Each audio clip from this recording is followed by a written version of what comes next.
Episode 118, Holy Angel 2. Terms used in this chapter. Oreboni, a term younger females use to call older males within their generation, but is more formal and respectful than oppa. Oppa is more casual and friendly. Time had passed. 4 days after the battle on Snow Breeze Plain. The Hell Gate was still present, and the Snow Breeze Plain was covered with the purple aura of hell. The Eastern forces gathered again. A large army of 40,000 troops was created when the main forces who were defeated in Snow Breeze Plain were joined up with the troops who came from all over the eastern side. It's all thanks to Blade's song and the sacrifice of his children. The missing violent avalanche did not return. But they did not have the time to search for him.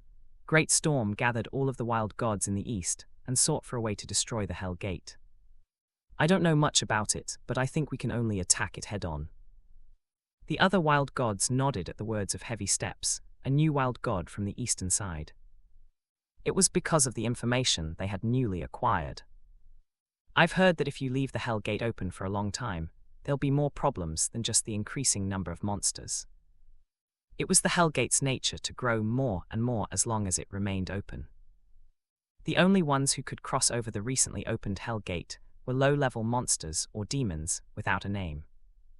But as time passed for a day or two, the Hell Gate became larger and more serious, and higher beings were also able to descend to this world through the gate.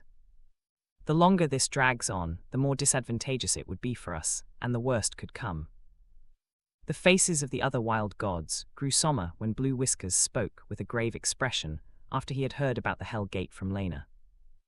Until the afternoon of the 5th day at the latest, we must close or destroy the Hell Gate. Blue Whiskers didn't say the reason.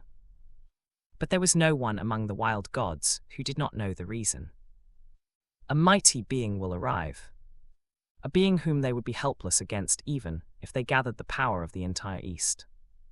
The eyes of the wild gods centered on Great Storm, who was considered the representative of the eastern wild gods. Great Storm gently closed his eyes and spoke with a calm face. Tomorrow morning we'll attack the Hell Gate. The forces of the East were brought together in just 4 days, which was not enough time for those injured in the battle on Snow Breeze Plain to heal their wounds. But they no longer had time, so they had to enter the decisive battle now. All of the wild gods had nervous faces. Even more so because it was the first time that a large number of wild gods were gathered to fight in this manner. By the way, a wild god sitting in the corner raised his hand. He was a little boy with fox ears on his head, and as his appearance showed, the young boy Murmur was the youngest and weakest among the wild gods gathered here. He slightly raised his hand and spoke with a faint voice, but it sounded strangely loud because it was so quiet around them.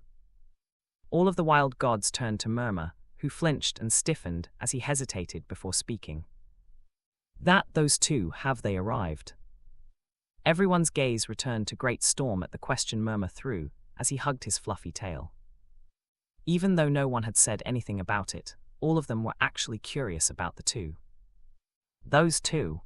The guardians of the wild lands who saved Violent Avalanche, Gentle Snow Breeze and Blue Whiskers, and also fought in the crisis at Caravel. However, few knew the truth. They were a much-rumored existence for the wild gods. I heard that they destroyed Raptor Canyon. Didn't you say that they had already closed a Hell Gate once? Do they really blow up anything? I heard that nothing was left of the place. The mountain of Violent Avalanche collapsed, the fields of Gentle Snow Breeze were burned, and the topography of Raptor Canyon was completely changed. Gentle Snow Breeze awkwardly smiled at the fact-based rumors, and Great Storm bitterly smiled. Although it was sad that they were currently in a situation where the wild gods had to depend on 2 humans to protect and help them, he somehow understood them. Because even I do too. Wouldn't they do something if it's those two? That was probably why Murmur opened his mouth again. They must have arrived by now. They will also participate in the decisive battle tomorrow. Can we meet them? Murmur asked as the wild gods were relieved. But Gentle Snow Breeze shook her head. She stroked the still young Murmur's head. The two have to do something very important from now on. It's their last preparations that are necessary before we head to the decisive battle. Then we shouldn't bother them. You're right, let's talk to them after the decisive battle, because we will win. At the words of gentle snow breeze, Murmur widely opened his eyes and answered with a wide smile. That's right, because we will win. A child's smile would always bring hope. His smile spread over to the wild gods, and Great Storm met eyes with gentle snow breeze and leaned back for a while. But what in the world is their preparation? He thought that they had already prepared this, and that before they came here in the first place. I'll know later. He didn't have the opportunity to properly talk to them until now.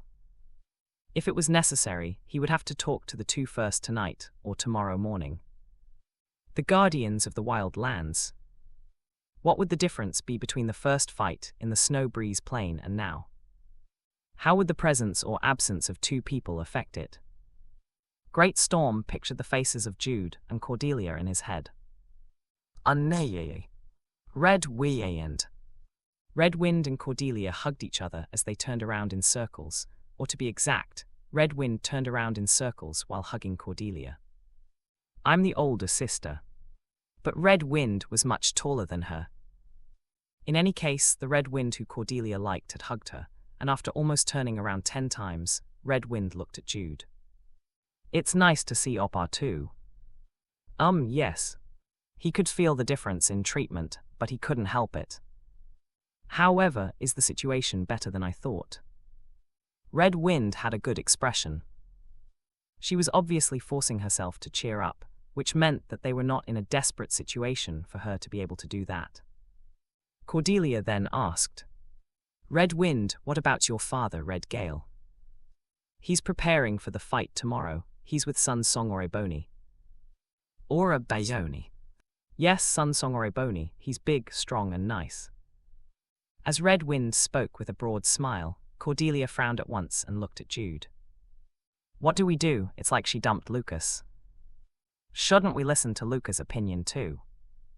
Whether he was really dumped or not.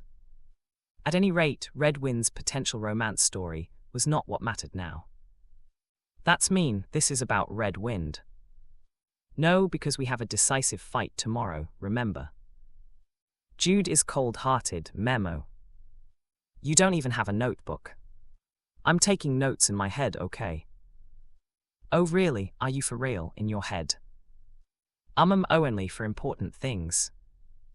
The eye-to-eye conversation between the two had already reached the realm of telepathy. Red Wind watched the two facing each other and found their ever-changing expressions to be interesting. By the way, Unnai, Lena is waiting. Lena was both a holy angel and a powerful wizard. She already had a brief conversation with them last night through communication magic.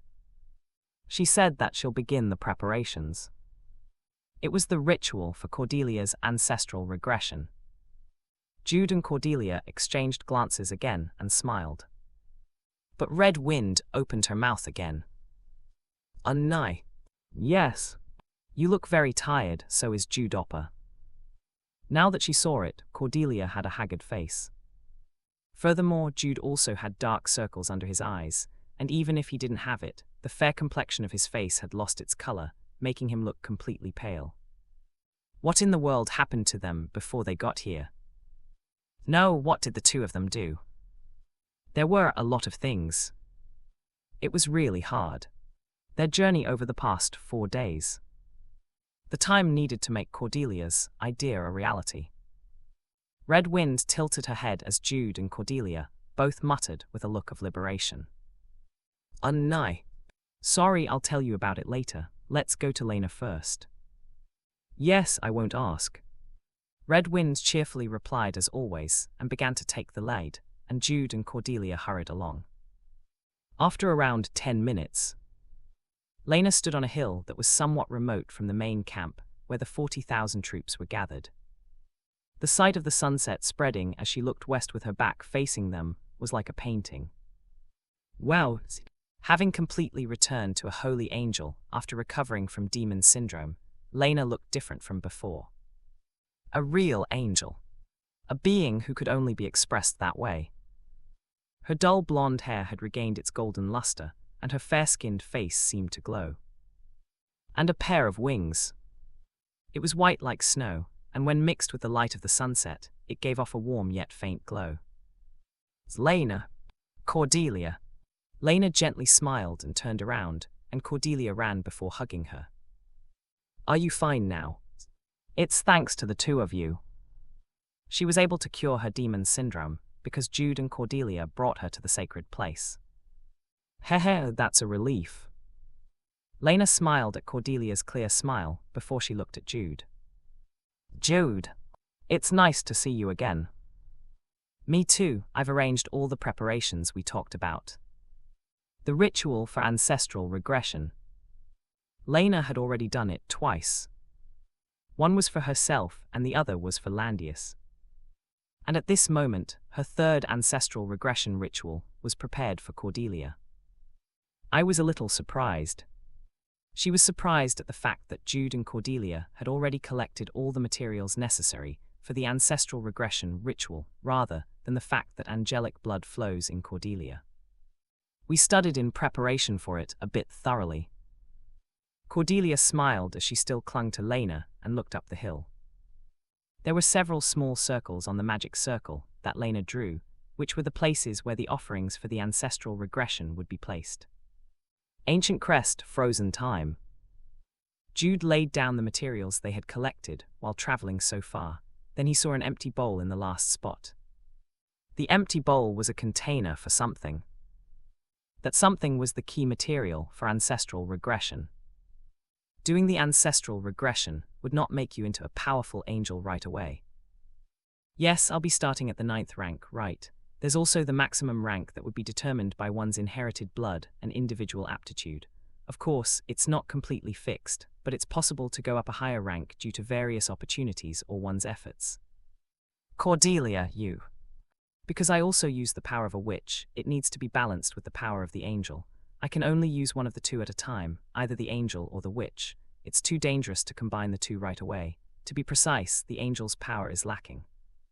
Lena blinked her eyes when Cordelia listed the information she knew, which was unlike Cordelia, but she soon smiled. That's impressive, I guess you really studied it thoroughly. The ancestral regression wasn't actually something that one could study in preparation if they wanted to, but not for Jude and Cordelia.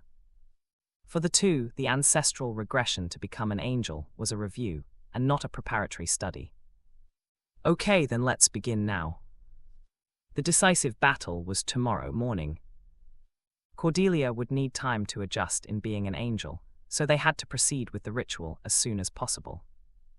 Are you ready to become an angel? Yes. Cordelia blushed as she answered the question that was a little cringy. She hurriedly took off her coat. She was wearing a thin one-piece dress, and after removing the rabbit headband and tail, she headed to the center of the magic circle while Jude stood back and took a deep breath. Jude had originally intended to carry out the ritual himself from beginning to end, but Lena was here now. It was better to leave it to an expert and just step back. Thanks in advance. No problem, Jude, don't worry about it. Lena giggled a little before quickly correcting her expression to a serious one. After she wounded her wrist and filled the bowl with her angelic blood, she began the ritual. Blood is the medium of the soul. So she used her blood. Her blood remembered it. The magic circle shined. A white light rose and enveloped Cordelia. It's something that doesn't disappear but just sleeps. The soul was connected through one's blood. The memories of one's ancestors were imprinted in one's soul. The light got stronger. The white light gradually turned red. He had seen this sight many times in the game, but reality was different. The light that began from the magic circle stretched out into the sky. The light broke into fragments and danced in harmony with the night that came, creating a beautiful trail of light in the night sky. From heaven to earth. The present went into the past. It followed the path that led it into one. In the pillar of light that engulfed Cordelia, he could see a faint silhouette inside. That of a beautiful girl. And in addition to that, snow-white wings. Heavenly rings halo. things that symbolized a heavenly being. Now you will reach it. Thus she would completely inherit it. The ancient crest broke. The frozen time melted. Lena's blood became light and scattered, and the pillar of light grew stronger. It turned redder and redder and then exploded at some point. An explosion of light. What that color meant. And what that light meant. The color of Cordelia, the color of her soul. The attribute of Cordelia, the power that symbolized her. There was no sound, but the beautiful and colorful explosion of light filled the night sky.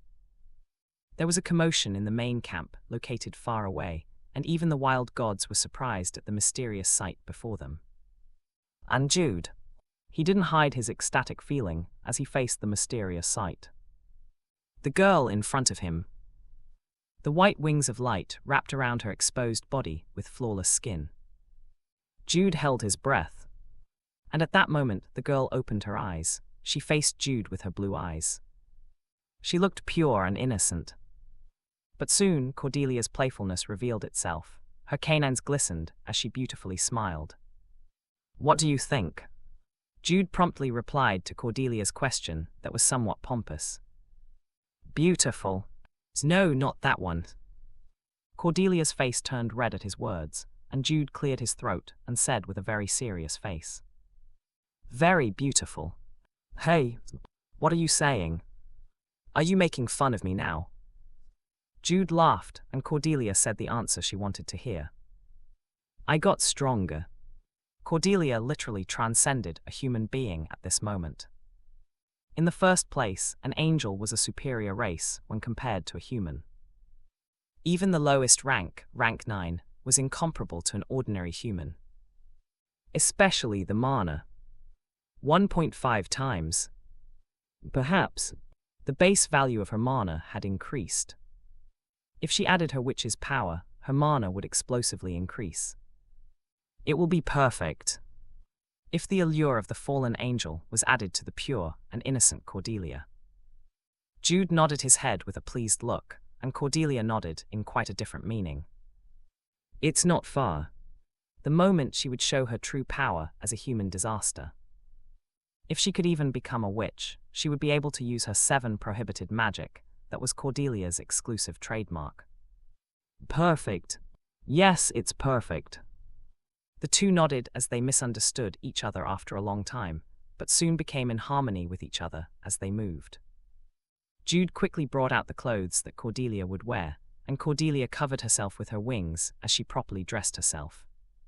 However, Mr. Jude. Yes. What is this? Cat set, it's better than the rabbit set. It was a black cat, headband and tail. A set item that greatly increased not only one's agility, but also their flexibility. Excuse me, Mr. Jude. You'll become stronger. Cordelia narrowed her eyes, but soon finished wearing it as if she was being generous to him. And Lena smiled at the sight of Jude and Cordelia. Interesting. Ancestral regression was not something normal. It was a matter of throwing away oneself and becoming a new person. But the two of them were calm. They were very composed. And, what is this? They were in a situation where a decisive battle was in front of them, and the tragedy of Paragon might be repeated, but a smile still came out of her. She actually knew the reason, so Lena said to the two who were bickering, "Shall we do the final arrangements?" What Jude and Cordelia had prepared for the past 4 days. And what Lena herself had prepared. The last one to wrap it all up. Here it is. Jude brought out the heavenly judgment and Cordelia took it. She handed it to Lena. Heavenly judgment could only be unsealed by an angel. It was a divine weapon that was forged by Oriel, the archangel of judgment. Cordelia and Lena exuded a divine power. The night sky was filled with light once again. Dawn arrived. The sun rose and the eastern forces began marching. The western forces, no, the demonic hordes, since they could no longer be called the western forces, soon became aware of the approaching eastern forces. Are they coming too? There was no longer an old man with a long white beard. Hurricane completely revealed his demonic human form of an insect as he stroked his chin with his insect hands. Those who are lowly but still call themselves gods. They must have felt something even if they didn't know much about the Hell Gate. How splendid! The timing of their attack. As if they knew that there wouldn't be any opportunities for them, except for now. After cackling, Hurricane showed no further reaction. The angry bull tribe was still under his control, despite them becoming monsters, but that was all. The monsters and demons that surrounded the Hell Gate did not listen to his orders, and Hurricane was unwilling to give them orders too. Because we all want to serve the same being. Demon Prince. He was truly a great demon with a fearsome power, even among the demons with titles. Hurricane then looked east. As he caught the scent of the blowing wind, he anticipated the upcoming fight he would lead to be like a bloody feast of fear and terror that would rise and spread amidst the deaths and killings. Great Storm watched from far away. Many things were reflected in his blue eyes. The Hell Gate was now nearly 30 meters high. And the monster surrounding the gate was in the thousands, maybe even the tens of thousands. He broke into a cold sweat just from looking at it. As he watched the purple aura of hell leaking out of the gate, and the monsters roaming around the now dead land, the monsters noticed his gaze and glared at his direction, and Great Storm thought that it was impossible to tell whether this place was the wild lands or hell. Great Storm forced himself to smile. He gazed at the Hell Gate as he suppressed all sorts of emotions that seemed to burst out at any moment. She's right. It was as Lena said. An absurdly powerful being was approaching. He could see it coming from beyond the purple aura of hell towards this place. If we can't close it, if that being took a step on this world, the wild lands would cease to exist. This land would become a part of hell, filled with despair and death.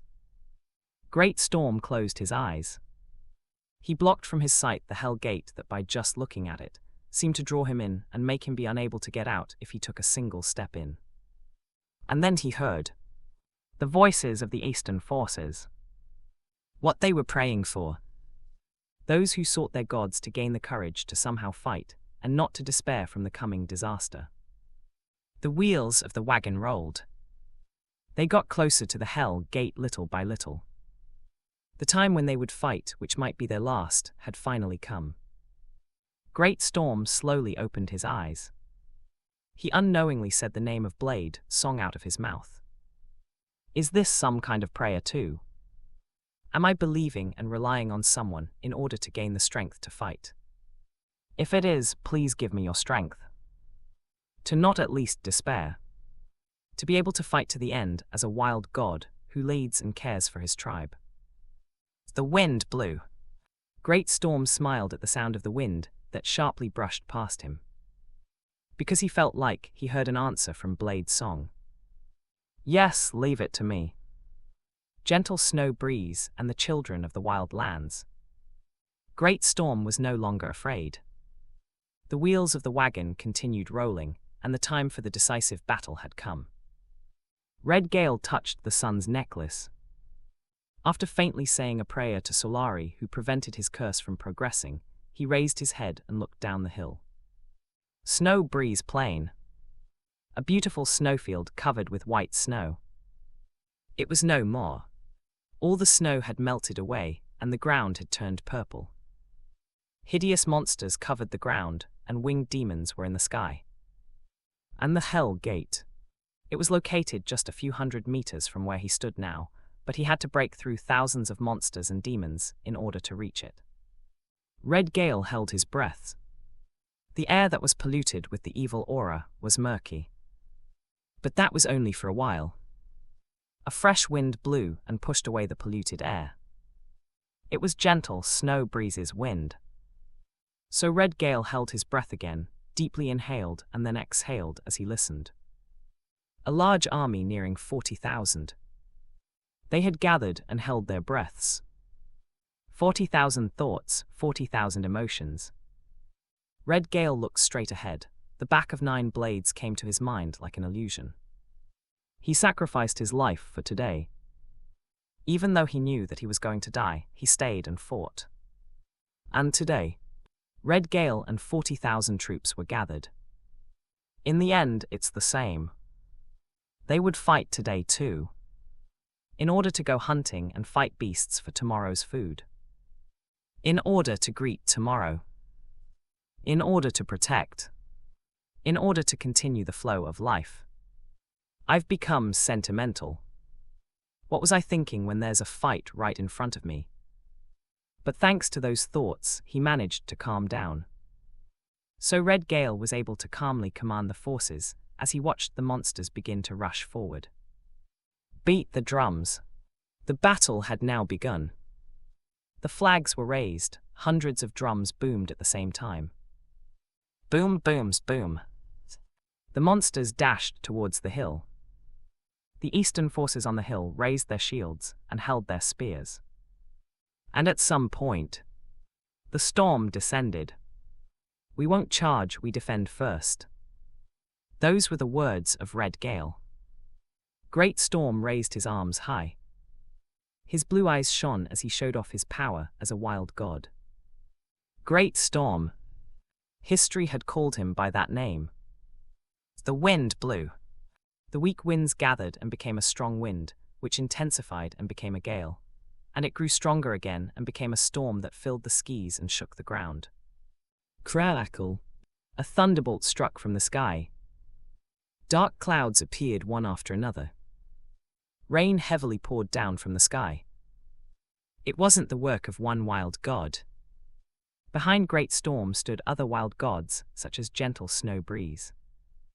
Gentle Snow Breeze added frost to the wind. Heavy dark cloud called forth rain and lightning. They strengthened the power of the storm. Go! The body of Great Storm rose into the air. His eyes were shining, and blue sparks came out of his entire body. And the storm raged.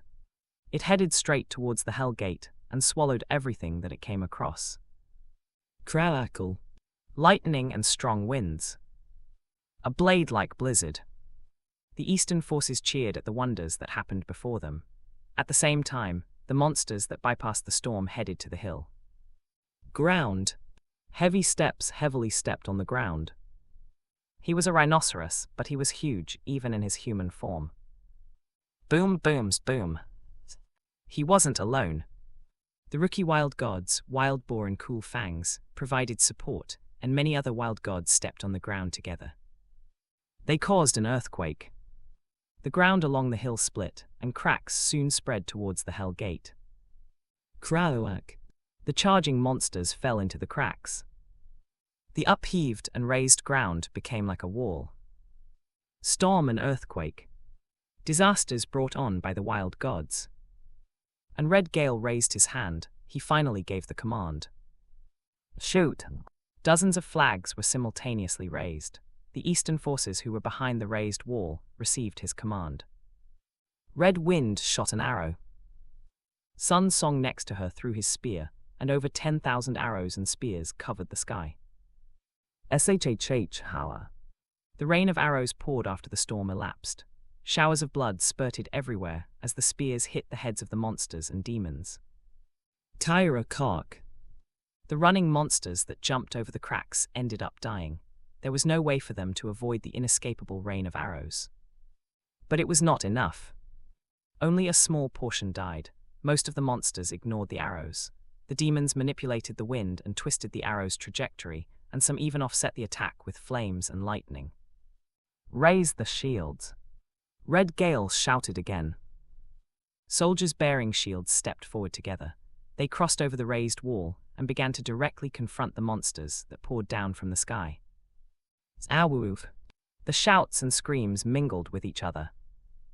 A wolf-like monster that jumped over the wall was stabbed to death by several spears, and 2 warriors of the Great Storm tribe were beheaded by a greatsword that was swung by a demon that descended from the sky.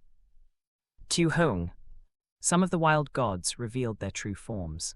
A giant wolf and tiger leapt into the battlefield and bit the demons, and Great Storm became furious when a sight caught his gaze.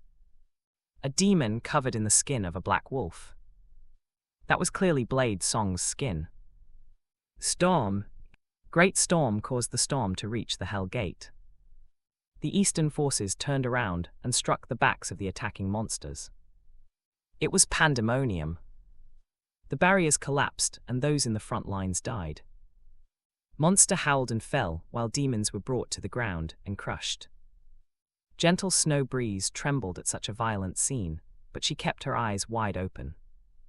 The Hell Gate. She stared at the place that was much higher than the Hell Gate, the sky. This is enough. The fighting intensified.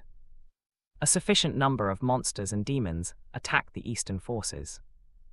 So now, at this very moment, at the sky, at a very high place, a place that was too high to be properly discerned from the ground, a wooden board flew. 3 people rode on top of it. Jude looked at the ground and had a similar thought like Gentle Snow Breeze. It was now. Should I remove the shield? Wait, let me mentally prepare myself for the last time. He wanted to see something he liked, just in case. Jude gazed at Cordelia's face, and Cordelia tilted her head. She touched her face and wondered if there was anything on it. Jude then smiled. Lena also smiled. But it was only for a moment. Jude took another deep breath. He gestured with his eyes to Cordelia, who was still touching her cheeks with both hands. She eventually nodded and removed the shield. Swoosh. A violent wind blew. It was natural because they were seriously high up. Their altitude was really high. They had flown as high as possible to avoid being detected by the demons. Can you really do it? Maybe. It wasn't because he had never tried descending at a high altitude. It was clearly because this was his first time doing it without a parachute. I had planned this, but I must have gone nuts.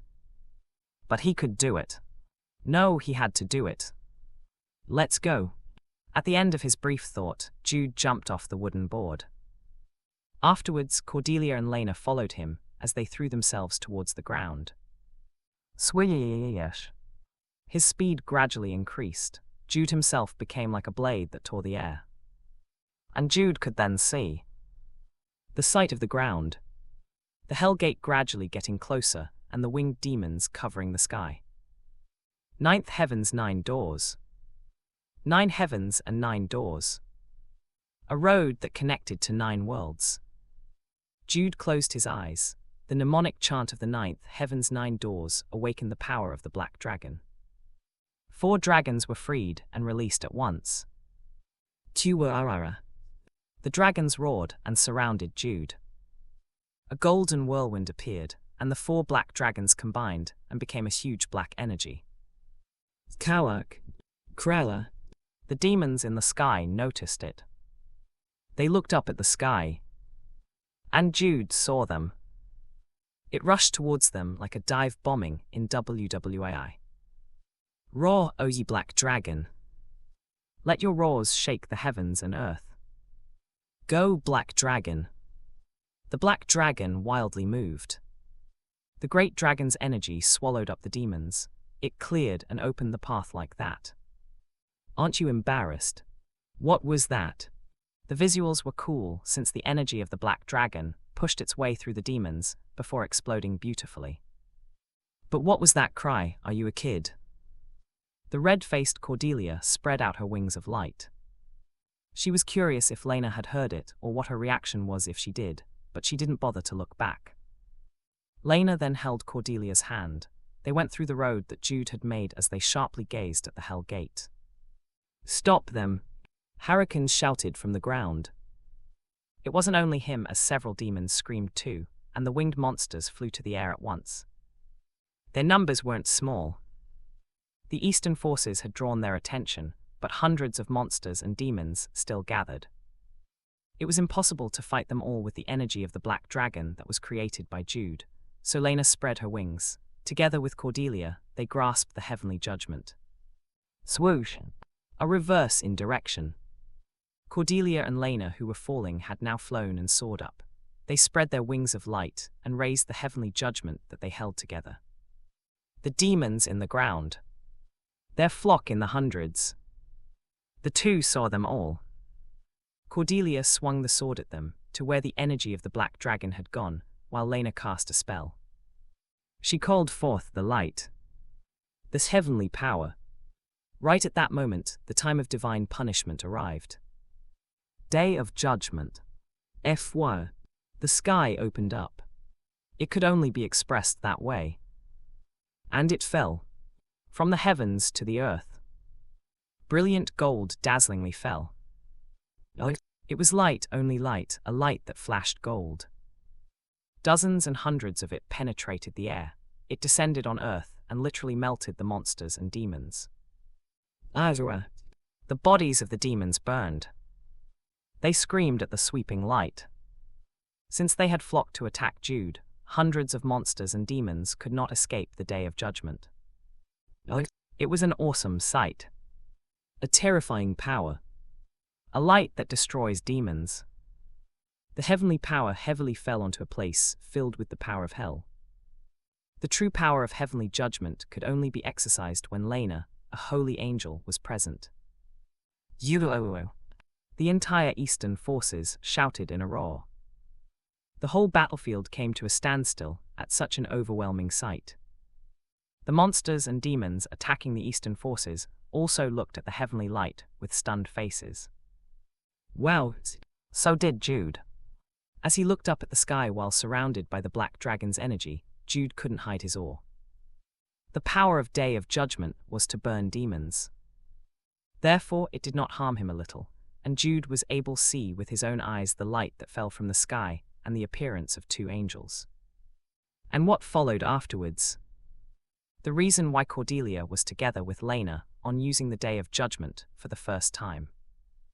It wasn't because of the rings of light that continuously surrounded Cordelia. Leveling up was important, but there was a more important reason. The battlefield was cleared. Thus, the Hell Gate was fully exposed. Cordelia was exhausted on her first use of Day of Judgment and released her hold of the heavenly judgment. Lena concentrated all her power on the heavenly judgment.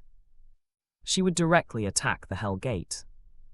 Since it was much larger than the one in Endymion, she poured out her heavenly power to break and weaken it. She would reduce it to a size that they could close.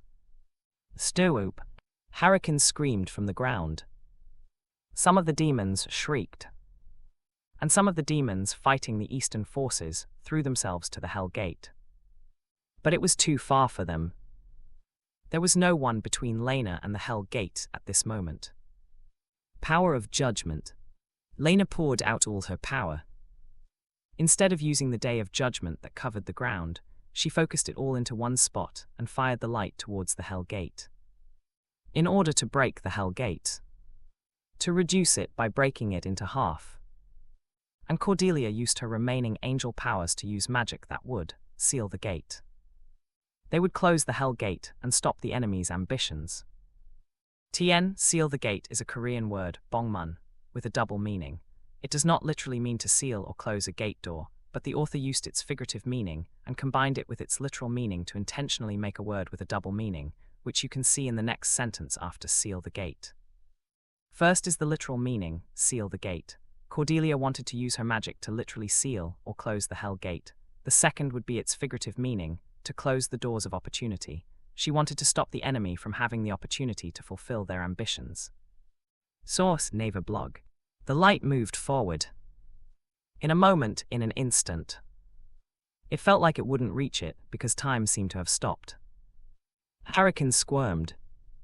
The demons turned their eyes to the nearing heavenly power. They did not dare confront it.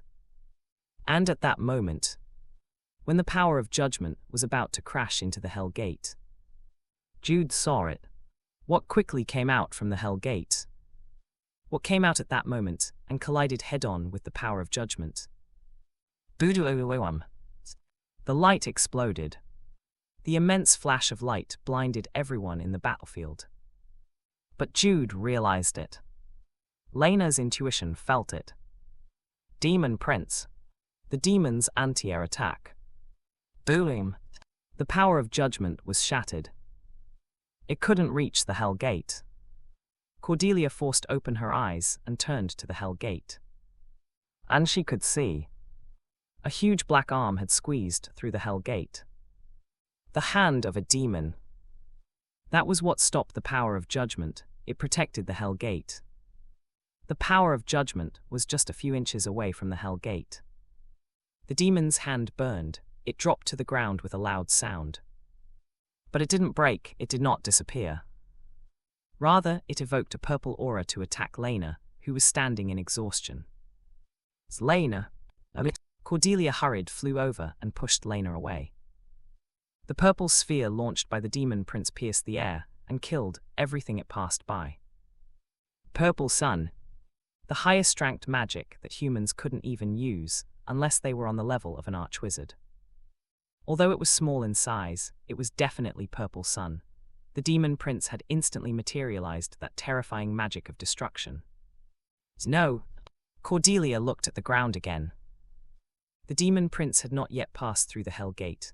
Only an arm had come out, and that arm was severely damaged when it blocked the power of judgment. It had fought back, but that was all. As evidenced by this, the arm was stretched out but did not fire any magic again. But Lena's face turned pale. Because she had used up too much power, and that she also felt despair in their current situation. There's no other way. She had put all of her power in that one blow. She couldn't afford to do it one more time. She stopped the demon prince's right arm, but time was now on the enemy's side. Lena herself couldn't stop the demon prince. Cordelia's power was not enough to close the Hell Gate. Lena! Cordelia cried. She flew higher to evade the attacks of the monsters and demons that flew up higher too. She hugged Lena and cast her eyes on the ground. It was to find Jude. Kyuo! Kawa! The monsters rushed when Jude landed on the ground. The golden whirlwind surrounded Jude, but there were too many monsters that came at him from all sides. Hurricane laughed. He sighed in relief and soon burst into laughter because of his overwhelming emotions. Ah, that was it. That was the strategy you prepared. Yes, I admit it. I was alarmed. If the demon prince was a little late, and if it didn't strain itself, the Hell Gate might have been closed. But it didn't close. The demon prince's coming was only delayed because it tried to stop the attack, but time was on their side. The battle between the eastern forces and the demons began again. Hurricane looked at the ground with a smile. He saw Jude, who was fighting well but would soon be crushed by the monsters, and also saw the two angels in the sky. It was you. Those who interfered with my plans. Forced me to make the choices I've made now. But I don't hate you too. I think I made the right choice because of you too. Hurricane continued to laugh. He saw Jude fighting desperately and Cordelia, who was at risk of falling down. He enjoyed seeing Lena's despair. And Cordelia looked at Jude. She held Lena's waist in her right hand and threw a flare with her left hand as she gazed at Jude. And Jude received her gaze. They were too far to have a conversation with their eyes, but as the two saw each other, they understood each other like always. Should I do it? Jude bitterly smiled at Cordelia's question. Yes, let's go to plan B. In case Lena's plan had failed. Cordelia smiled. She forcibly did so. She revealed her best smile and drew her fist. She turned off her angelic power and unleashed the power of the witch. FY. Cordelia's hair turned black. A dark red power burned on Cordelia's right arm. Lena turned to Cordelia. Cordelia widely smiled and swung her right arm. She threw the dark blade towards the ground. Hurricane saw Cordelia's action. He followed the trajectory of the dark blade. The ground, at a crack caused by the earthquake that the wild gods had triggered. The dark blade pierced through it. And Hurricane realized it. What Cordelia was trying to do. So he laughed. He mockingly laughed at Cordelia's foolishness. You foolish one. Yes, a dragon vein also flowed in the snow breeze plain. But that was all. There was no massive pool of the dragon vein here. Even if they made the dragon vein run away, it would only cause a small explosion. Whatever they did, the Hell Gate would remain intact. He was not wrong. It was a good judgment. And Jude and Cordelia also knew it. Bang, Cordelia said. And there was a small explosion. The ground shook because it still touched a part of the dragon vein. The monsters that flocked to Jude stopped at once upon hearing the explosion. And that was it. Their job ended with just that. But not yet. Cordelia did not lose her smile. Because this was just the beginning. She just pulled the trigger. What Jude and Cordelia had prepared. What they wanted to do before they learned about Lena's recovery. My Jude is awesome. Cordelia spoke and Lena blinked her eyes. Hurricane sharply stared at Cordelia again. 1, 2. As she was counting down, Cordelia broadly smiled again. She said with her best smile, F***CK bang. And an explosion happened. Bang. It wasn't that big again this time. But it continued. Explosions occurred in succession under the ground. Bang bangs bang. It was unusual. Everyone wondered on what the hell was happening. The demons all saw the same place. And Hurricane realized it. The explosion was continuing in one direction. It was moving. Because art is an explosion. Boodoo-um. There was a really huge explosion. It was far away. It wasn't close. But even that continued. The explosion continued. To the east, to the west. In a line. Along the stream. Dragon vein. A stream. Something that was all connected into one. Cordelia's idea was simple. The dragon vein is a stream, let's use that stream. An idea that she virtually passed to Jude, without knowing how to do it. But that was enough, the idea was realized in Jude's mind. The infrastructure built by the High Elves of Magellan. A research facility built by the High Elves of Magellan. The reason why the other dragon vein pools did not explode in succession, even after some exploded, was because the distance between each dragon vein pool was long. But if there was something that relayed it in between, if the dragon vein can cause a chain of explosions like falling dominoes. The Snow Queen was not one.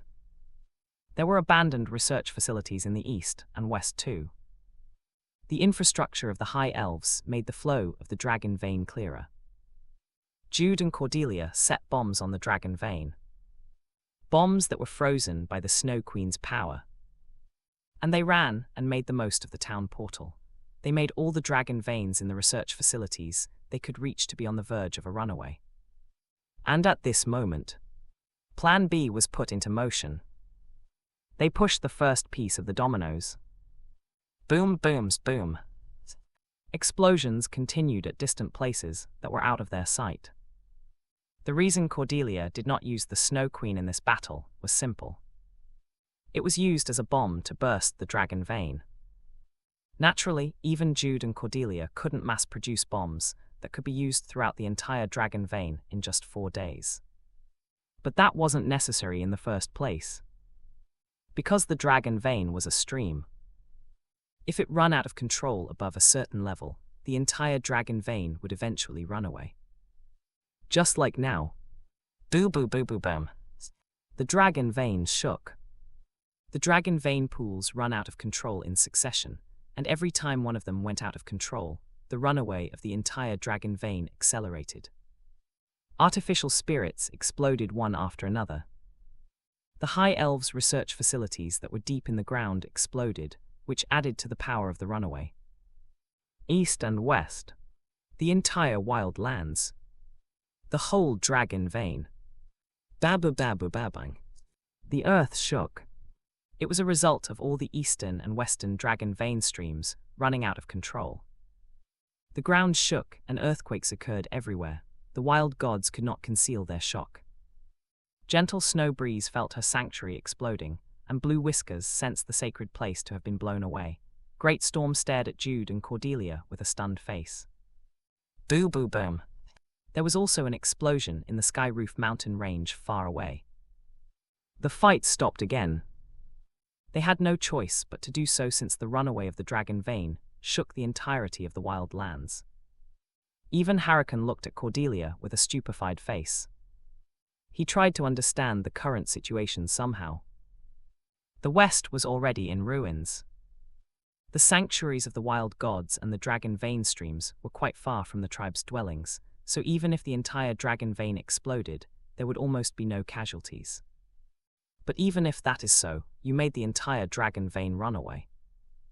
You blew up the sanctuaries of all the wild gods. They're not normal. No, there's something else that's more important than that. Why in the hell? What would you gain from that? On the other hand, Great Storm knew the reason. So he couldn't help but laugh while also cursing. You crazy B***stards. But they were his crazy B***stards. Gentle Snow Breeze also knew. Blue Whiskers realized it too.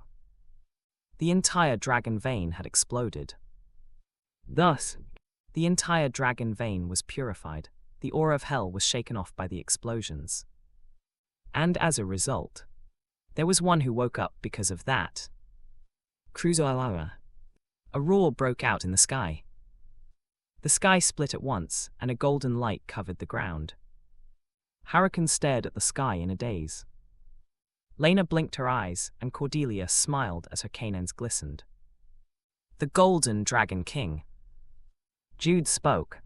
The dragon emblem on Jude and Cordelia's hands shined, and the roaring continued in the skies. It was the roar of the master of the wild lands, and the king of the wild gods, the one who was the dragon vein itself. The aura of hell that rose from the Hell Gate disappeared. The Snow Breeze plain was purified in an instant. And a thunderbolt struck. A huge golden flash of light struck from the sky to the ground. To be exact, it struck Jude. Jude! Cordelia hastily shouted, and Lena stopped her when she tried to rush towards him. Because Lena, a holy angel, knew. The Golden Dragon King did not punish Jude. Rather, he handed over his power to Jude. How bold! Golden Dragon King said to Jude. He permitted them to burst the contaminated dragon veins, but he never thought that they would explode the entire dragon vein. Thanks to the two of you, I'm not normal either. He woke up but couldn't move properly. Therefore, Golden Dragon King chose Jude. He entrusted his power to the guardian of the wild lands. Finish it. Destroy and put an end to the Hell Gate. The power of the wild lands shall be with you. Light burst out. The monsters and demons surrounding Jude all vanished with a scream. And Jude stood, with his entire body colored with a golden radiance. He became the incarnation of the Golden Dragon King. Shall we start? Jude said as he looked up the sky, and Cordelia nodded. The power of the wild lands was also transmitted to Cordelia through the dragon's emblem. All that was left now was to close the Hell Gate. Jude and Cordelia looked at each other again. After exchanging smiles like always, they looked at the Hell Gate again. Sorry for the late chapter, it was a bit longer than I expected. On another note, I still don't know what Sagang is. I translated it as 4 rivers in the previous chapters, but the 4 word could also be read as death, so it could also mean as rivers of death. Since I still don't know what it means, I'll continue using the Sagang word. Boom booms boom. The explosions continued. From a faraway place to a place further away. The Golden Dragon King had already awakened, but he couldn't stop the chain of explosions that had begun earlier. Bladesong's sanctuary, a large wolf den, blew up. Solari's temple, which had been protected by Blue Whiskers for a long time, exploded. And several subsequent explosions. The wild lands shook. The explosion in the Skyroof mountain range was so enormous that the aftermath was even visible in the Snow Breeze plain. And in the midst of all those explosions, Hurricane staggered. He couldn't fully accept the current situation. The Golden Dragon King woke up. He understood their logic: purify the contaminated dragon veins by exploding it. It made sense, it was fully possible, but even so. Boom booms boom. Whether it was an auditory hallucination or something real, he could still hear the explosions from afar. It included not only the west, but also the east. Yes, the east too. Crazy B** stars. It was the first time he had seen people like this. He had never experienced meeting like them before. That was why he broke out in a cold sweat. He couldn't hide his confusion and fear. He felt like he witnessed what real madness was. And, shallow, light burst out. The monsters surrounding Jude disappeared at once, and a golden pillar of light shot up. And the person who stood there. The incarnation of the Golden Dragon King. The fair-skinned, attractive, and good-looking boy, who looked like an angel himself, brightly smiled. But for Hurricane, that smile looked like that of a demon offering a contract. And in the sky, another angel. The girl whose face wasn't just like an angel's, but was a real angel, had now become a witch. Cordelia also had a golden radiance like Jude. And she realized it. It won't last long. The power of the Golden Dragon King was so immense. Even if they leveled up many times, Jude and Cordelia's bodies wouldn't be able to handle the power for a long time. And one more. The reason why the Golden Dragon King couldn't come out directly and only gave his power to Jude and Cordelia. The Golden Dragon King is not feeling normal too. Since the entire dragon vein exploded, the Golden Dragon King was unable to properly control his body. The time he could lend his power wouldn't be that long. It would truly be game over if that time ran out. Thus, they didn't have time to waver or hesitate. Tagawa. Cordelia curled up her body and gathered power. The golden light that had spread in all directions had now condensed around Cordelia, and the light gradually got brighter. Standing next to her, to be exact, flying next to her was Lena, who stared at Cordelia with a stunned face. She understood the situation itself like Hurricane did, but her senses couldn't keep up with that understanding. And on the ground, Jude came to the same conclusion as Cordelia. They didn't have much time, so they had to hurry and get the best results with the little time left. Cordelia. He knew what Cordelia was trying to do. Jude himself was confident that he knew Cordelia's thoughts better than anyone else in the world. If that was what Cordelia was preparing to do, he should then do the other job. He would push the demon prince's arm that was about to get up again back to the Hell Gate, and then close the gate. Huh. Jude let out a spirited shout. He gathered the power of the Golden Dragon King into his fist, and carried out the best thing he could do now. Titan's Advent. Jude shouted as if roaring.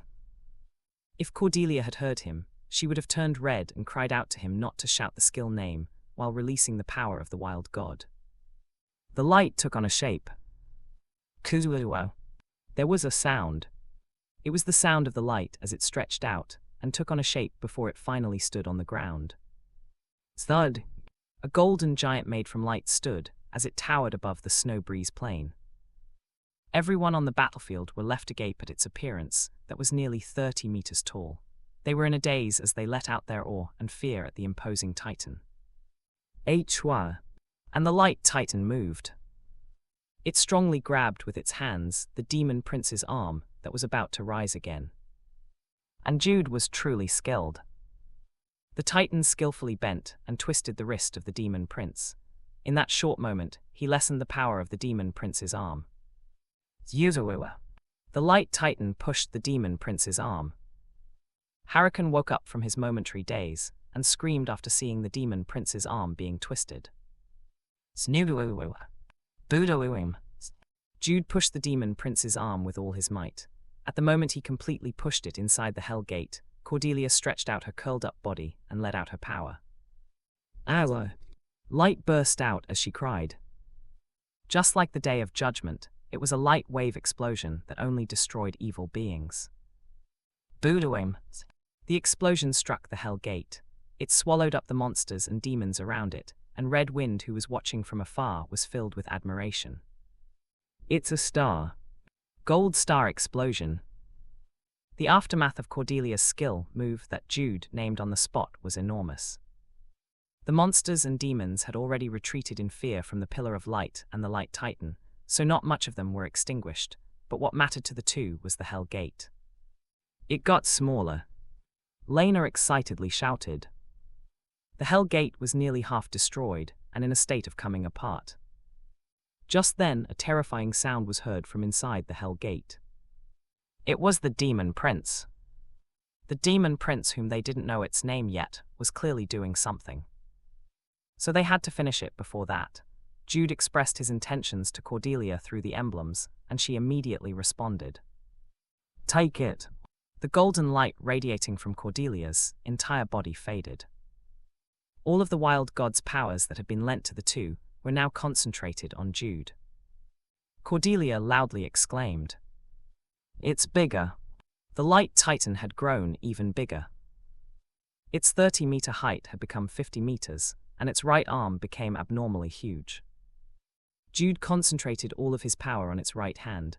As everyone in the battlefield watched, the Titan struck the Hell Gate with a knife hand strike, aka karate chop. Quiddly. The golden knife hand strike crashed into the Hell Gate. They heard a piercing shriek from inside the Hell Gate. And a tremendous power was released. The roar of the Demon Prince. A roar that evokes fear. And its curse worked. The power that spread like an explosion hit the Eastern forces who were fighting on the hill.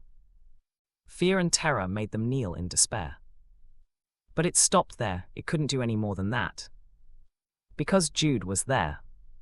Because the Light Titan used up its last strength. Boom! The knife hand strike split the Hell Gate into two. Then it was crushed. The Light Titan grabbed the Hell Gate with both hands. It pressed and crushed the two sides together as Cordelia and Lena recited a spell while in the sky. It was the sealing spell that Cordelia learned in Endymion.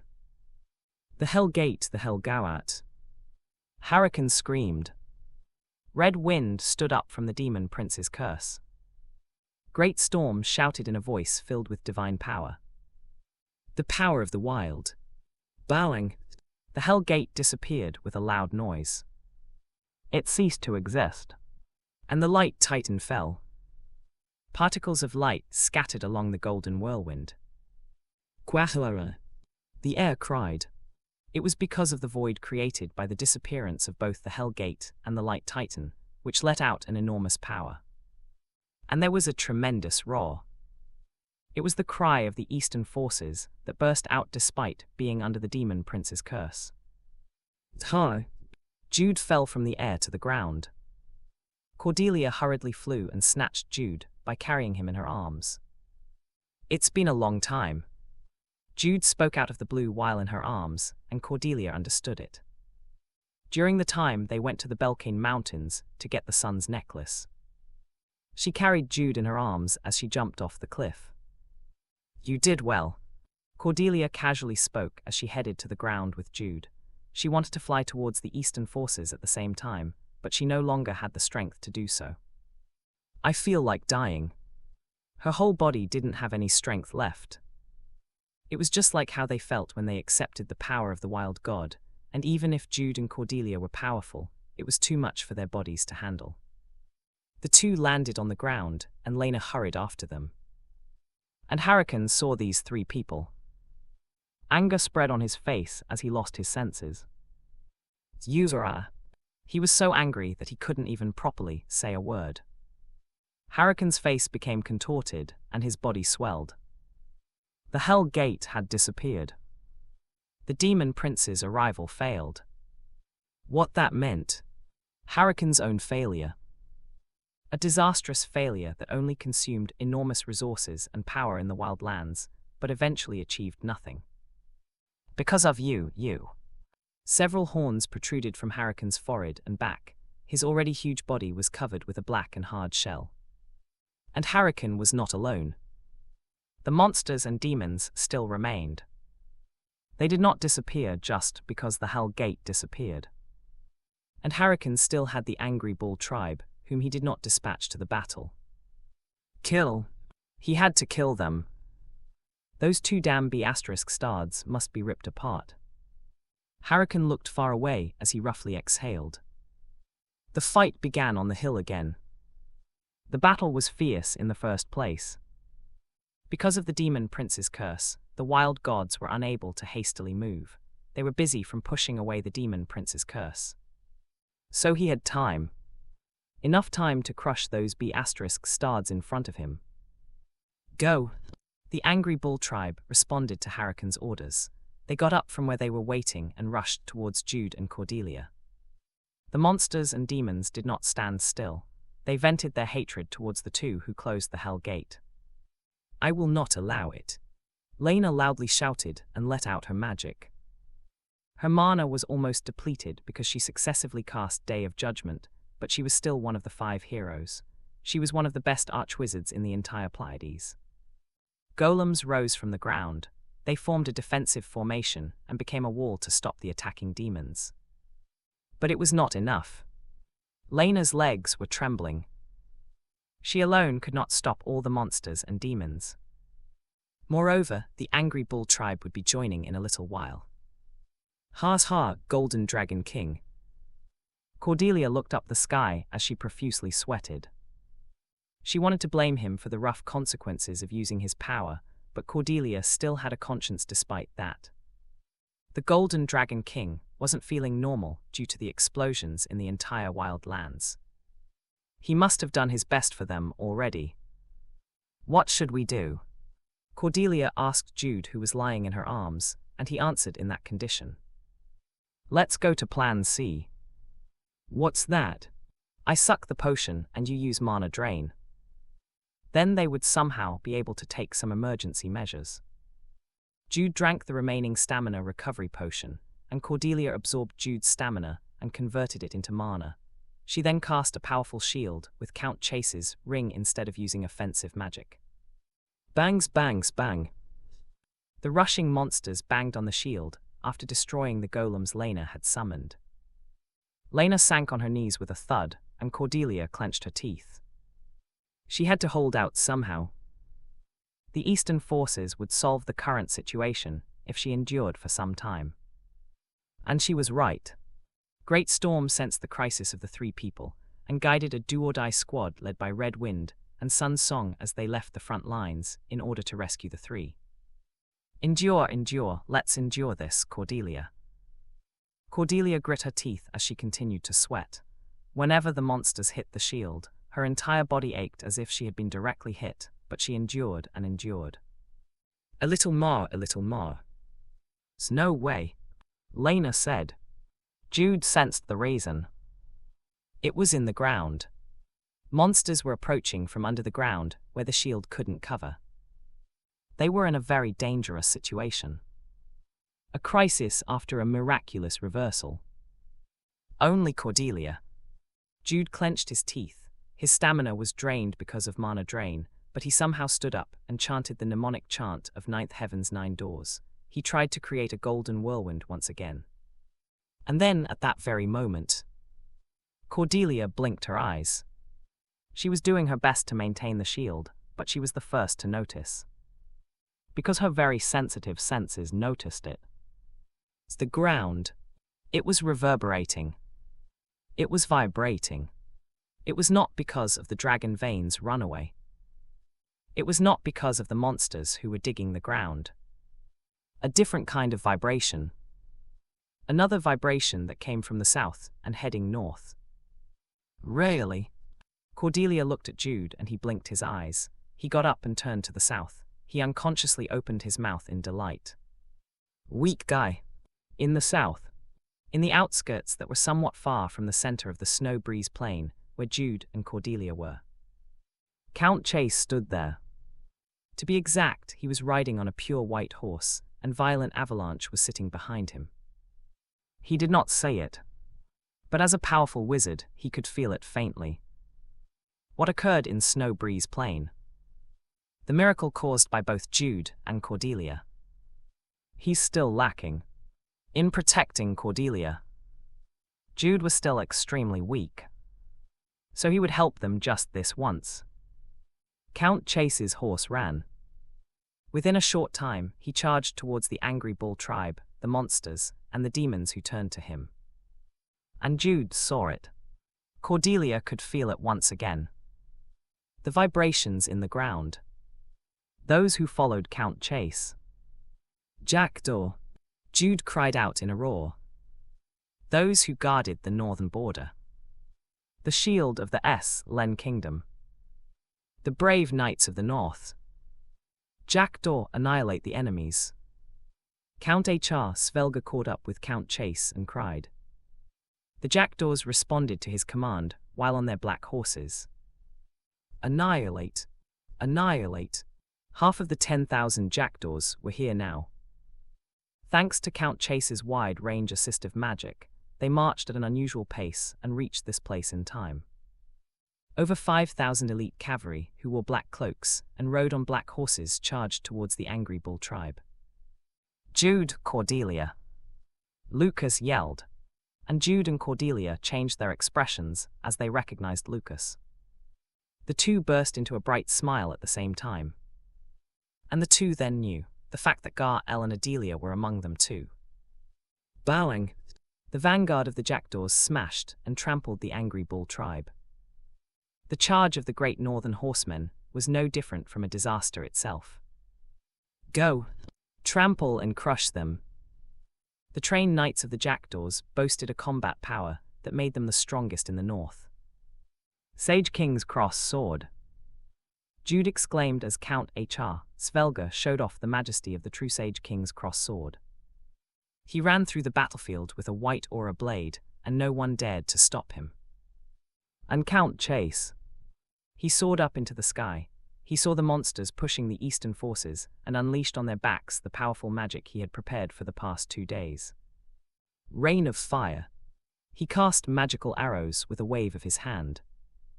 And a barrage of fire fell down from the skies. Count Chase was indeed one of the northern Sagang. Hundreds and thousands of fire arrows fell down from the sky and burned the monsters and demons. It assisted the eastern forces in pushing against the monsters. Open the way. Red Gale shouted.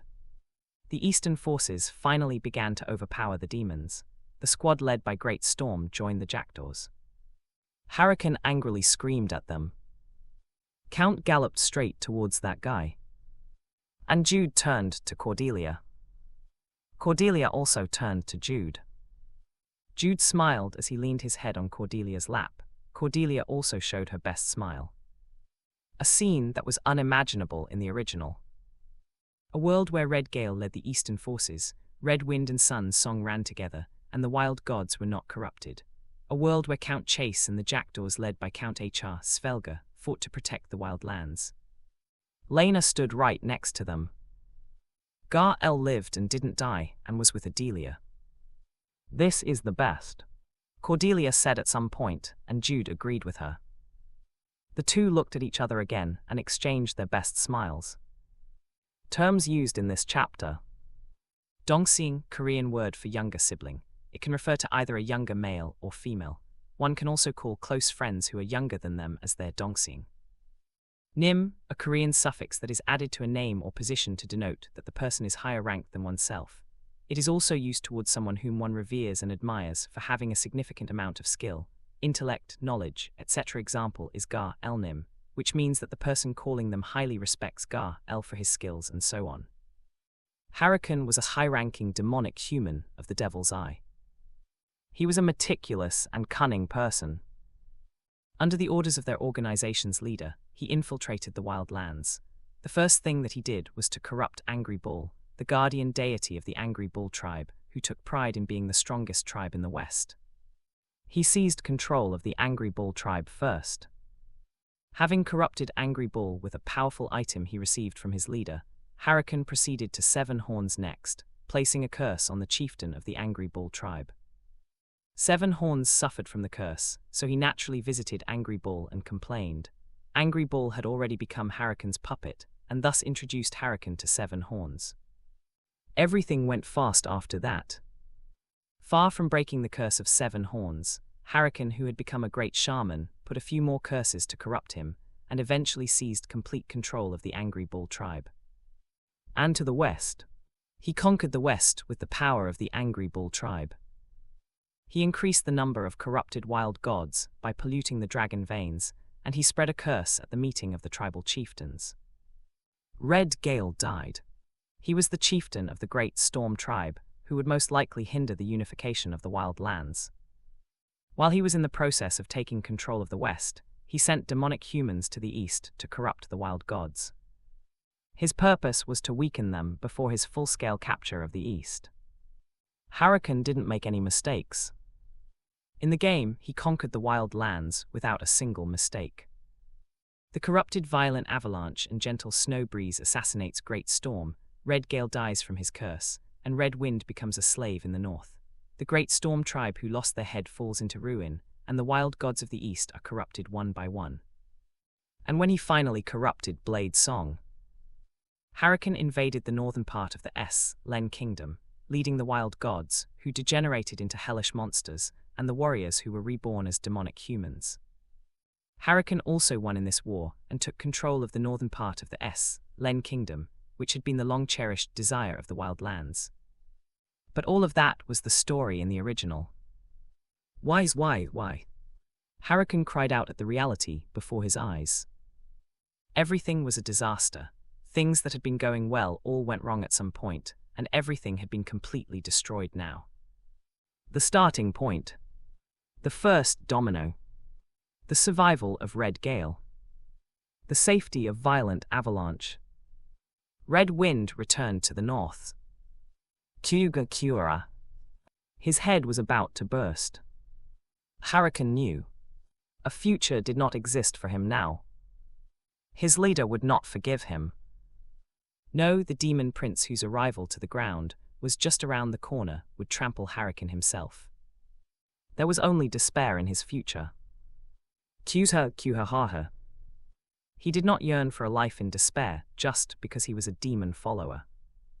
He also refused to live in fear and terror. Hurricane laughed. It was all over anyway. It was over now. What was left now was his obstinacy. So at least, even if it was only that B** starred and B** tch. He must get that B** starred and B** tch at all costs. Hurricane unleashed a terrifying power. Although he had not participated in battles so far, he was still a high-ranking demonic human.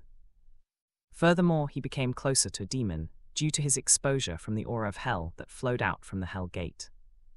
Hurricane's body swelled up. He no longer had a human figure. His appearance was a mixture of a giant mantis and a beetle, and he let out a horrible shriek as he looked at the battlefield with his compound eyes. At the place where the Hell Gate once stood. At the small area protected by stone golems and a shield magic. Hurricane saw it.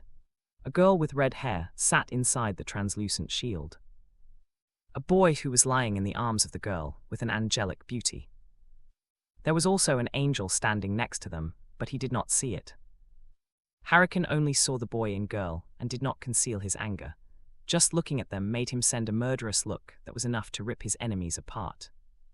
And that girl who met his murderous look stared at him instead of shaking in fear. She raised her middle finger and said something, but it was clear that she was swearing. Crazy B** stards. You feel elated because everything turned out as you desired. You think that you've completely won. Then I'll crush that thought. I'll make a mess of that angelic face. Thud. Hurricane ran straight towards the shield. Cordelia instantly flinched at his terrifying force, but did not lower her finger. She saw it. Behind Hurricane, who was unable to look around because of his anger. A knight who cut through the monsters and demons as if he was cutting rye stalks. As he rode on his black war horse, he saw Hurricane rushing towards Jude and Cordelia. He charged towards Hurricane without any hesitation, and the light on his sword that he was holding increased. Sage King's cross sword. Unlike Lucas' sword that was still immature, his sword that cuts evil had reached maturity. Zudawu. As Cordelia admired it, Jude slightly frowned and said, "What a waste. What, the Sage King's cross sword? Won't Lucas teach you if you ask him?" "No, not that." "Then what?" "Experience points." "Ah, you're right, that's right." Hurricane was a high-ranking demonic human, and he was the final boss of the wild lands in the game. Jude and Cordelia spoke in turn, and Hurricane's body was cut into two. The man who fell on the floor stretched out his hand as he looked at Jude and Cordelia. He uttered the words of a curse amidst his deep-rooted grudge.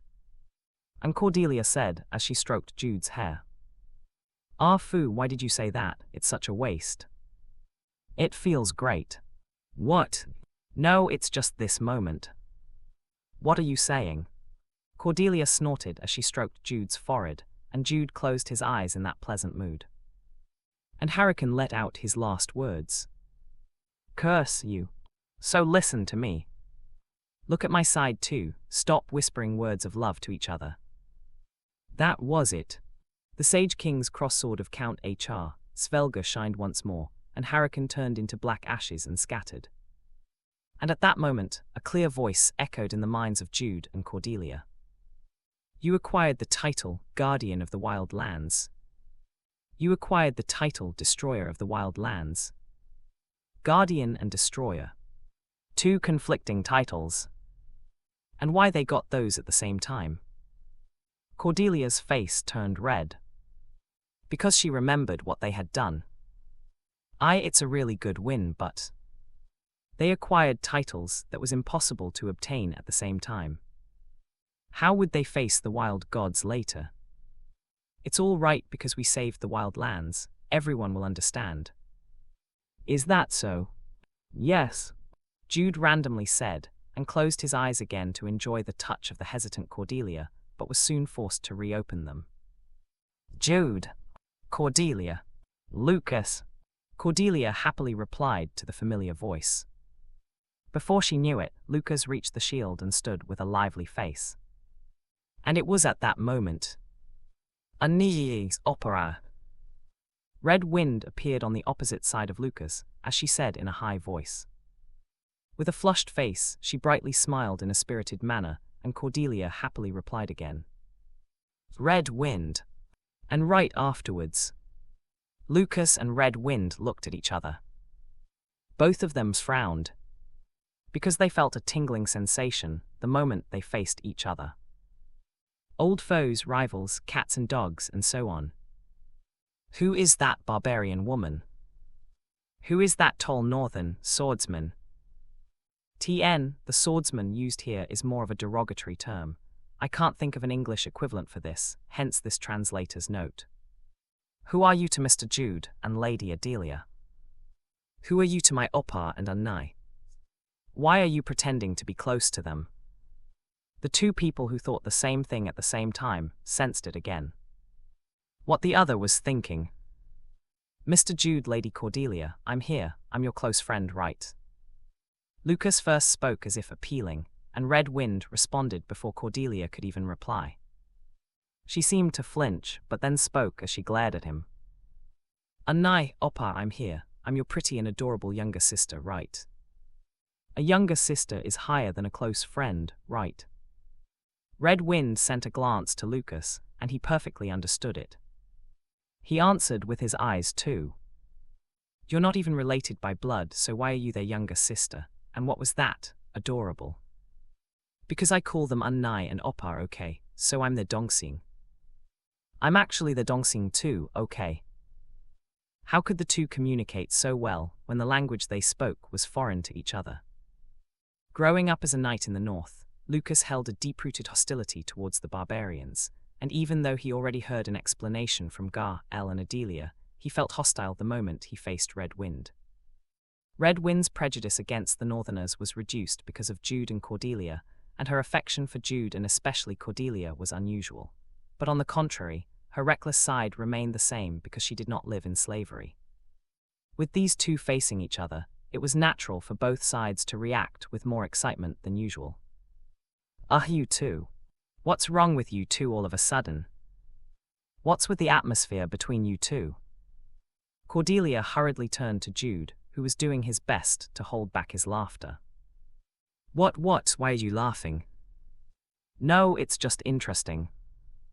It was a situation that was unimaginable in the original.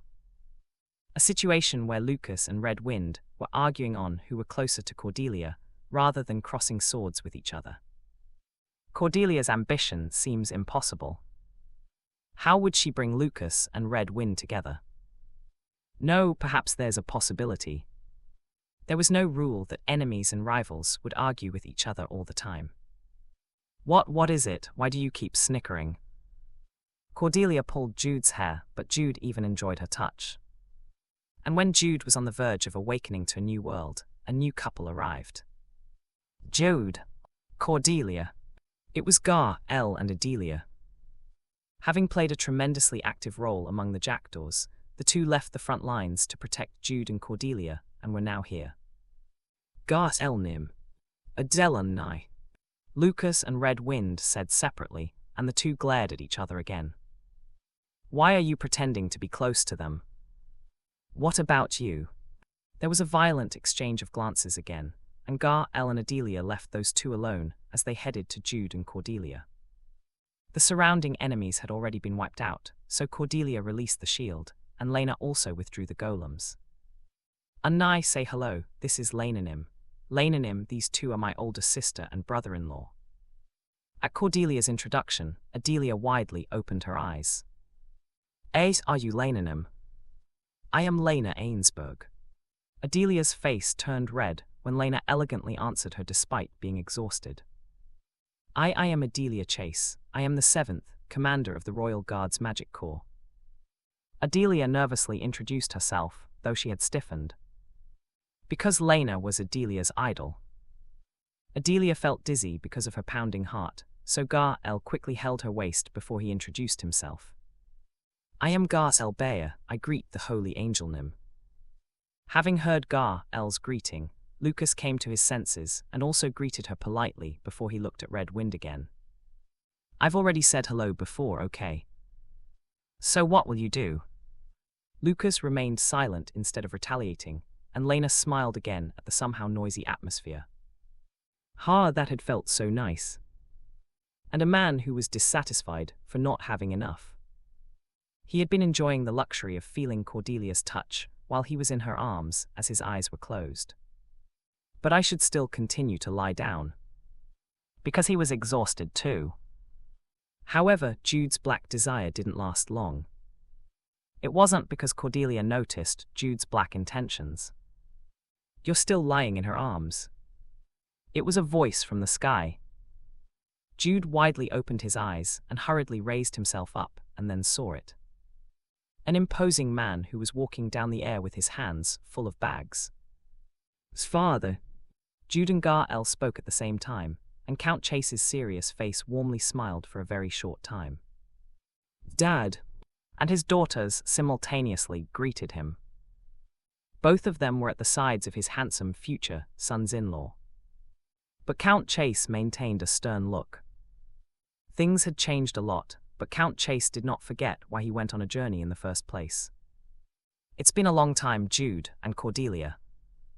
He came to this land to catch the runaway children. Count Chase landed on the ground. He took a step towards the two. Arthur Chase, the current Count Chase, who was also the Tower Master of the Red Dawn Tower. Red Wind was having a war of nerves with Lucas, but flinched and became stiff at his appearance. He's not an ordinary person. She could tell it the moment she met him.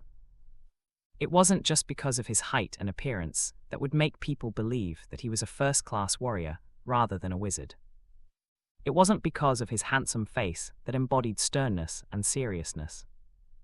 The Phoenix was telling her. The man in front of her was someone who was loved by fire. He was a flame wizard who had scaled great heights. He wasn't a spirit, he didn't even control spirits. But the strong power of fire that she felt in him was similar to that of a wild god's. Lena was also impressed. She had met several wizards after the tragedy of the Paragon Kingdom, but the man in front of her now was the best.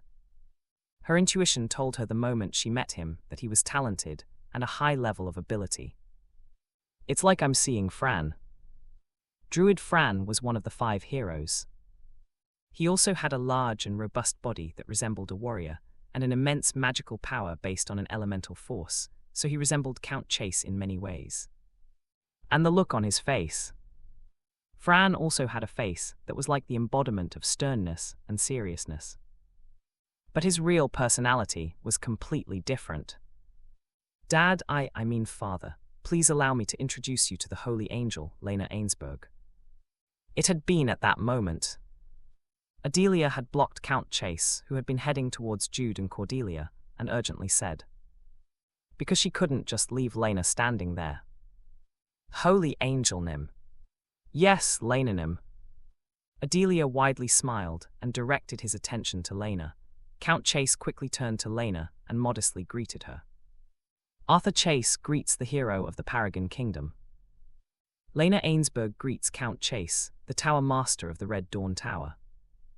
When Lena politely greeted him, Count Chase looked somewhat surprised, while Cordelia and Adelia were greatly pleased. As expected of my dad, Lena mentioned the Red Dawn Tower, even though they didn't inform her about it. In other words, she had roughly known about Count Chase even before she met him today. How could I not know about Red Storm, the pride of the Len Kingdom? It was Count Chase's nickname. After all, it was something natural. Count Chase was such a great man. He was one of the Northern Sagang and one of the most powerful battle mages across the entire continent. His fame was also widely known in foreign countries because he had accumulated a lot of war achievements in his youth. Ahem, I am deeply honored. Count Chase coughed and politely spoke, but Adelia could tell that the corners of her father's mouth went up. Lena softly smiled and said, Count Chase, you don't have to be so polite to me. When it came to their ages, Count Chase was older than Lena by 10 years. But Count Chase shook his head. No, how can I not be polite to Lena? It wasn't because she was one of the 5 heroes who ended the tragedy of the Paragon Kingdom. Lena was someone who had reached the level of an archwizard at a young age. I think I now understand why I admire Lady Cordelia every time I see her. I am flattered. After they exchanged warm compliments, Lena stepped back. Because she didn't want to delay Count Chase from his business for a long time. Count Chase replied in silence at Lena's consideration, and then turned to Jude and Cordelia. Jude, you particularly look weak and frail today. It wasn't his usual spotting faults and making excuses. The current Jude had a pale face and dark rings under his eyes, making him look like a real patient. That is, it's not Jude's fault, it's because I used mana drain on Jude. Cordelia quickly stepped forward and shouted. Count Chase slightly frowned at the sight of her stretching her arms wide open as if to protect Jude. He liked that the love between the two was deep, but he disliked the fact that Cordelia was protecting Jude. And one more thing. Cordelia, did you say mana drain? Oh yes. When Cordelia flinched and answered, Count Chase clicked his tongue. It must be a witch's spell. Yes. The fact that Cordelia had acquired the power of a witch had already been reported by Lucas. Count Chase frowned again, but he wasn't angry. Mana drain was obviously an effective and efficient magic, but it was also a dark magic. It was a spell that forcibly took life energy and converted it into mana. It's too bad, but this must be fate. She already had that power, it would be reckless to suppress it. But it was at that moment. Father, this is my fault. I'm the one who asked Cordelia to use mana drain. Jude said as he stepped forward again, and Cordelia was startled at his declaration, so she pulled Jude in a hurry. No, I'm the one who insisted. Jude did nothing wrong, please don't punish him. Everyone felt similar emotions when they saw the desperate cry of the two, or at least that of Cordelia. Touching, cute, adorable, and at the same time, annoying. A couple who were trying to protect each other by saying it was their fault and not the other. Well, good, if you're weak, I'll make sure that you won't remain weak. As he said so, Count Chase put down his bags, and Jude's eyes began to shine. But at that moment, maybe not now, Count Chase said in a small voice. It was because of the situation in the battlefield. Though the jackdaws were pushing the angry bull tribe, the battle had yet to end. The fate of countless people may change depending on Count Chase's participation in the battle, so now was not the time for him to relax here. Garcelle, Adelia. Yes, father. Yes, dad. He looked at the faces of the two after they answered, and they seemed to already know what he wanted to say. Therefore Count Chase straightforwardly said, "Protect Jude and Cordelia, I will be back." Yes, father. Yes, dad. As soon as the two replied, Count Chase bowed to Lena again before flying back into the air. "I'll be right back." He then headed towards the jackdaws. When Count Chase was gone, Cordelia unconsciously sighed in relief, while Jude seemed to stagger for a moment before falling on Cordelia's arms. Jude. I apologize, my legs had weakened." "Don't push yourself, let's lie you down again, I'll give you a knee pillow." Cordelia carefully lowered her posture as she held Jude in her arms and gave him a knee pillow as she had said. "How is it, are you all right?" "Oh, it's perfect, thank you." At Cordelia's question that was full of worries, Jude gently replied before closing his eyes. "You're so kind." Whenever he was sick or in pain, Cordelia would become unusually kind to him. "This is so nice." It was paradise. While Jude was enjoying the situation in complete bliss again, Adelia narrowed her eyes. Because in her eyes, she could completely see Jude's dark desires and him deceiving the kind and innocent Cordelia. You're completely a trickster." But saying what she wanted to say was awkward, because Gar-El was right next to her. "He's really something." Gar-El immediately figured out Jude's true intentions more than Adelia. He bitterly smiled and looked around the battlefield, while Lucas and Red Wind started a fight with their eyes again. And after a half hour or so, when the war turned to the point where the jackdaws began to chase the defeated troops of the Angry Bull tribe, when the battle had in fact been over, Count Chase came back to them. "Are you still weak?" Count Chase clicked his tongue and opened his bag, and everyone's gaze focused on the bag at that moment. As expected of father. What kind of things did he bring today? Jude was full of expectations, and Count Chase didn't fail him. "Eat this, it's not much, but it will help you recover your strength." "Hiok." Jude received the item he threw before he widely opened his eyes in surprise, and so did Cordelia. "Isn't this Barraman's elixir?" "That's right, it is." It was a rare item that not only increased physical strength, but also the absolute limit of one's strength. It appeared only after the middle part in the original game, so it was extremely difficult to obtain it at this point. "HMPH, this one's not much too, take this as a bonus." And he threw an item again. The eyes of Jude and Cordelia sparkled again, because it was the will of steel, which when eaten hardened one's bones like that of steel. This was also a rare item that one could not obtain in the beginning of the game, even if they wanted to. Far farther. Jude's eyes were filled with respect, gratitude, and love, while Cordelia was excited too. But there was one person who didn't. "Dad, wait a second." Adelia took a step forward as her eyes narrowed when she looked at the items in Jude's hands, before she turned to Count Chase. "Dad, isn't that too much?" Count Chase cleared his throat at her short words that implied the obvious. That. It's too much, isn't this discrimination?" "Eyes Lady Adelia." "Lord Gar-El, please just stay still." Adelia dissuaded Gar-El from going forward, and then looked at Count Chase, who coughed again. As Adelia said, he in fact did discriminate between the two. If the items given to Gar-El were high-grade items, the items that were given to Jude were the highest-grade items. The reason was simple, it was a difference in preparation time. Unlike Jude, whom he had been preparing items for a long time, Gar-El's items had indeed been urgently prepared. So it was natural that there was a difference in quality. There was one more reason. My Jude is in his growing period, he's still growing up now. Cordelia opened fire when she sensed the crisis, that Jude's share might be taken if she stayed still. She was her Jude one way or another. How could she let her position as Princess Maker, Jude Maker, be taken away? Adelia had a sharp look when Cordelia went into battle mode.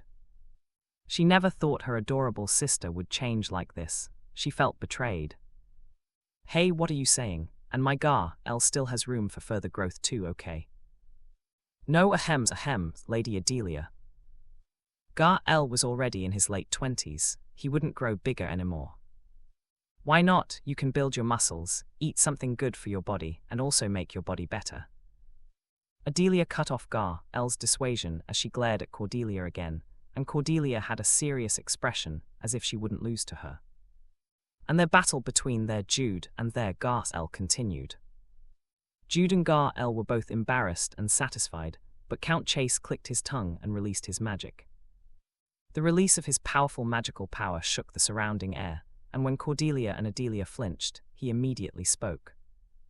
That's enough, I will take more care next time. No, that's enough. Count Chase ordered in a low voice, and Adelia closed her mouth and stepped back while Cordelia sighed in relief. I won. She somehow kept it. Cordelia turned to Jude with a very small smile, and Jude praised Cordelia with his eyes after trying to hold back his laughter. Anyway, I'll continue. He had to give out the things he brought. When Count Chase put his hand back into the bag, everyone's eyes focused on the bag again, but Count Chase instantly frowned when he half took out the item from the bag. This isn't good. It was the highest grade sexual stamina supplement he found in Lankabust. He had inadvertently bought it, but it was not yet the time. It was too early. It was simply too early. But he had already taken out half of it. When he tried to put it back in, Cordelia didn't let it slide. Dad, what is that? Why are you putting it in? Aren't you going to give it to my Jude? He would eventually give it to him. However, it can't be helped. Count Chase quietly spoke, and then threw the nicely packed sexual stamina supplement to Jude while using message magic at the same time. Eat it in a year, I won't forgive you if you eat it now. No, not after a year, after the wedding. You understand, okay? Do you understand? Jude automatically nodded at his terrifying and forceful words, and he hid the item in his bosom. Cordelia asked what it was as her eyes sparkled, but he couldn't rashly answer. And thus, a dozen minutes later, Count Chase had a satisfied look on his face as he finally handed over an empty bag to store all the items he had given out, while Cordelia also had a bright smile. And then someone arrived at that moment. It's noisy. Count H.R. Svelga. The atmosphere changed when he appeared on his black war horse. He wasn't particularly hostile, but he was a man who could change the atmosphere just by appearing. Father. Lucas tried to say something, but he stopped talking when his father looked at him. The Count then turned his gaze towards Jude and Cordelia. Indeed, you're a fantasy couple. His gaze, expression, and voice were all plain, but Jude and Cordelia uncontrollably gulped in nervousness. Because of their guilty conscience on all the sins they had done so far. But Count H.R. Svelga's pressure did not last long. In the first place, Count Chase was also here, so he did not intend to scold the two, but there were new arrivals too. Jude, Cordelia. Great Storm appeared with his wild god powers still emanating. The Eastern forces seemed to have somewhat finished their fight against the monsters on the hill. And Sun Song stood behind Great Storm. A tension that couldn't be hidden rose between Count H.R. Svelga and Sun Song. Even the bickering of Lucas and Red Wind with their eyes were gone. The North and the Wild Lands. Two forces that had been at odds for many years. That was why they couldn't shake each other's hand quickly. They had somehow joined forces in this battle, but too much blood had spilled from both sides, so they couldn't laugh and rejoice together. Jackdaws gathered behind Count H.R. Svelga. Warriors stood behind Sun Song. And Great Storm stepped forward. He looked at Count H.R. Svelga and Count Chase in turn, before he eventually returned his gaze to Jude and Cordelia. Jude had a rather calm face, but Cordelia was at a loss on what to do with the current situation. Please do something. Cordelia's gaze told him. Great Storm ended up laughing. Regardless of their method, the Wildlands was saved. No, the future of the Wildlands was saved in the end, so he stepped forward for the two. I shall declare victory, I shall confer my blessings upon the victorious heroes. Great Storm was a wild god. Count H.R. Svelga and Count Chase paid their respects to his divinity, and Great Storm turned to the warriors of the wild lands. After he also looked at the jackdaws, he shouted high up into the sky. The Hell Gate has been destroyed, the corrupted ones have been annihilated. His voice echoed in the sky. The entire eastern forces on the hill focused on Great Storm, and so did the jackdaws. They were evil demons. They tried to destroy the entire wild lands, but they couldn't. The guardians of the wild lands, Jude and Cordelia, stopped their plot. The two stopped some of the destruction our enemies had caused, and then destroyed the Hell Gate that they had opened. The sky echoed once again. The wild warriors cheered and cried out the names of Jude and Cordelia. Cordelia. Cordelia. Guardians of the wild lands. Jude. Even Jude flinched at their thunderous shouts that was beyond imagination.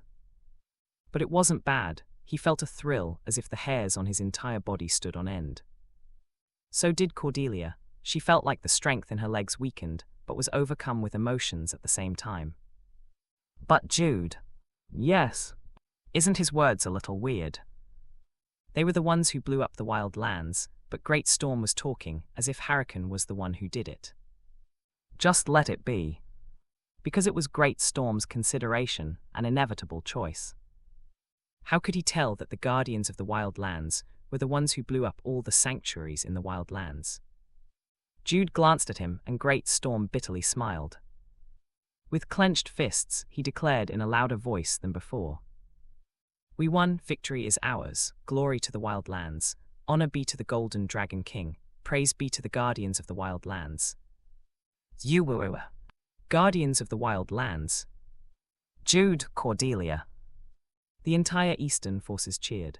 At their cries that shook the ground, Great Storm glanced at Count Chase and Count H.R. Svelga, who raised his sword. He used chivalry to raise a loud cry. Jackdaws, we destroyed the evil ones. We won. Glory be to the Knight and Wizard of the North, Jude and Cordelia. Praise be to the victory of the jackdaws who were braver than anyone else. The jackdaws also cheered with all their might. They felt like they couldn't lose to the Eastern Force's energy. This was the measure Great Storm came up with for what had happened today. It emphasized that Jude and Cordelia were heroes for both sides, so that each side would recognize that they were not enemies, at least at this moment. Jude. Cordelia. Jude. Cordelia. Cordelia felt dizzy amidst the incessant cheering. She bit her lips with a red face, and she couldn't calm her wildly beating heart, so she roughly breathed. She had never experienced something like this before. Her heart felt like it would burst. Her legs weakened, and it seemed like she would collapse anytime soon. Jude hugged Cordelia on her waist. He quietly spoke as he held her firmly. Just enjoy it. This moment. Proof that what they had been doing so far wasn't wrong. Okay. Cordelia widely smiled, and Jude also smiled. The two enjoyed their victory amidst the enthusiastic cheers. Thanks for watching. Please subscribe and like the video and comment down if anything wrong in the story. Hello.